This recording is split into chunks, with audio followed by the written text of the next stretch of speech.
Hi, ako nga pala si Tommy at welcome sa aking video. For today's video nga, luluwas tayo sa Maynila para mag-apply. Ito nga yung araw na sisimulan ko lang tuparin yung mga pangarap ko. Madami pa kasi akong pangarap kaya ayan. Naisip ko kasi kung di mo sisimulan ngayon, kailan mo pa sisimulan, di ba?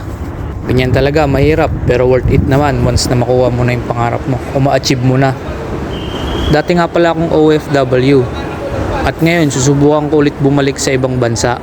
Makikipagsapalaran ulit para matupad yung mga pangarap. Ganyan naman talaga subok lang ng subok hanggang matupad yung pangarap, basta wag susuko.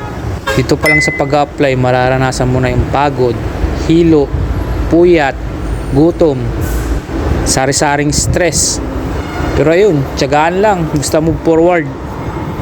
Bawal lang umatras, lalo na sa kinabukasan. Basta bahala na. Basta wag kayong mag-stay sa comfort zone nyo. Kumbaga, lumabas kayo sa comfort zone nyo para ma-explore nyo o makapag-explore pa kayo. Sa totoo lang, ayoko na sanang umalis kaso kailangan talaga And by this time, sana matupad ko na yung mga pangarap ko.